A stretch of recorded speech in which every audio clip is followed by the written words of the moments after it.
All right, one thing I wanted to test, because I never have, is the brakes on the trailer. I just wanted to see how they work. So I went ahead and jacked up one side. All right, so as you can see, the wheel won't turn. Go ahead and put that pin in, Chris. All right, there we go. Now the pin is in, and now the wheel spins. Again, I never really tested it in action. That's the emergency brake pin that kicks on if your trailer comes detached from your vehicle. Right down there. Now for kicks, because again, I've towed this thing, but I actually never visually inspected it. Let's go ahead and hook our car up. Plug this guy in. All right, Chris. I'm gonna go have you get in the car and hit the emergency brake. I'll take that with me. Okay. And then, I mean, not hit the emergency, just hit the regular brake. Hit the regular brake. You'll probably have to start the car again, but all right, here we go.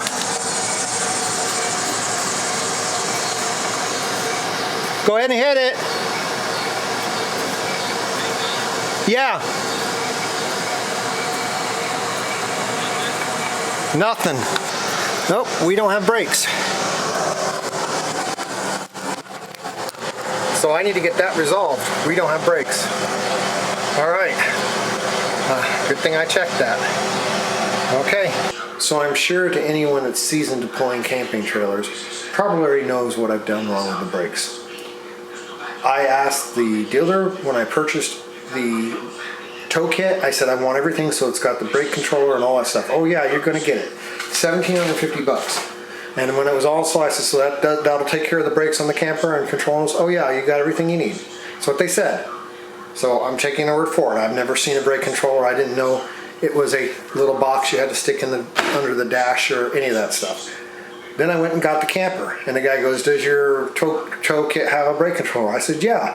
And so he goes, "Well, where is it at?" And I said, "Well, I don't know. It's just I know when I installed it, then you know the dealership said they had a brake controller."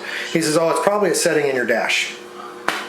He didn't bother to explain anything to me. It's like, well, okay. So I went and looked in my dash. I couldn't find anything. So I thought, well, maybe it's just automatic. You hit your brakes and it takes care of the brakes on the camper.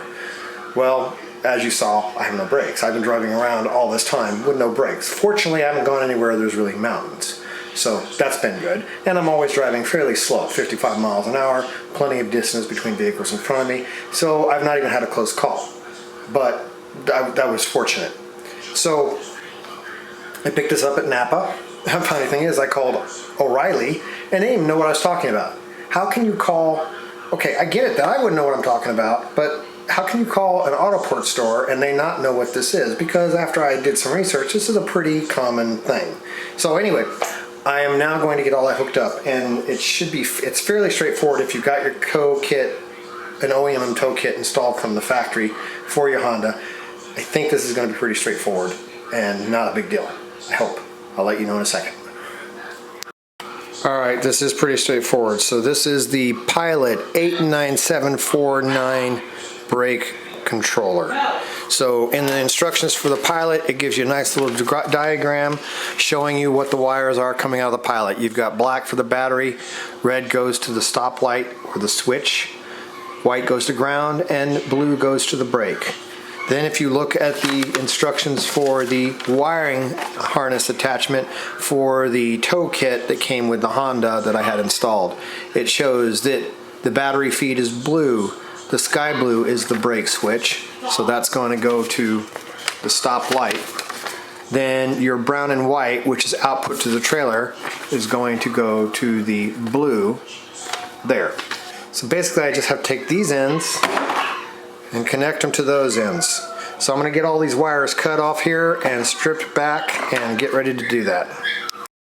Alright, so this is connected how they wanted it. Black to white from the harness. That is, black is ground from the harness to white on the brake controller is ground. So that's just pay attention you don't get that mixed up. And then brown to blue, light blue to red, and dark blue to black. So now I'm going to show you where you plug this thing underneath, and then I'll get it mounted and we'll see if it actually works. It's right there. So it's basically over here you got this big box. It's literally right up in that corner right there. So that's where this thing plugs into. Kind of show you here, I'll pull back. So as you can see, here's the emergency brake to kind of give you a frame of reference. So there's your emergency brake, and then you follow it right up, and there it is. And that's where you plug this guy into. Sorry I'm doing this at night, guys, I'm just running out of time. But I figured I'd show it to you because it seems like there's no straight through video on that. So we'll get that plugged in, I'll get it mounted, which I'm sure anybody can figure that part out, and then we'll try it out and see if it works. Alright, you can see it working when I hit the brake. It's lighting up as I hit the brake pedal. Alright, I'm connected to the trailer. When I hit it, it does stuff now. The thing that bothered me the most about this was installing the mount, because I'd have to run screws into my brand new dash. But this particular, they give you this round mount, which most of that's not going to show. It's just 3 screws. Just start with the top screw, and then you can get these 2 lined up so it looks nice and straight. And you don't even have to measure, and it'll come out looking okay. So now I'm going to put the unit on. And because it's on that little swivel mount, I can, when it's daylight, I'll take a screwdriver and just loosen it up and put this nice and straight and make it look right. But yeah, that provides what I need to do. Now, how does it work? Pretty easy, I guess. So you see that C? Basically right now it means we're connected to a trailer. And if you have just the dot, that means it's working but not connected. And so the C means you're connected to the trailer. And then when I'm hitting the brake button on the side, I've now got it set to 4 volts. That is 4.0 volts. Now that's where you want to start. I can turn that knob on the side here, which you can't see, but there's a knob on the side, and I can turn it up to 12 volts, so that's the brake fully applied, or I set it down to 4. It says start at 4 volts. If I actually hit my brake pedal in the car, notice right now I'm sending 4 volts. Now based on the weight of your trailer and everything you're carrying in your trailer, you will adjust that. So you adjust it based on your load, and you just want it to be, and I'm sure as you get to, I'm sure after you get used to using it for a while, you'll just know, okay, I'm running fully loaded, I'm going to run with 6 volts. I'm running with it dry, I'm going to run 5 volts, or whatever it may end up being for your situation. Anyway, that's it. That's how you install the trailer brake. Sorry this is sorry if this video is so scattered. It's literally 2 days before we leave, and I am just trying to get these little details out there of kind of the things as a first timer for a very long trip of all this checklist that I'm trying to get done. And I didn't realize how long it was going to take. I should have started 7 days ago, not 2.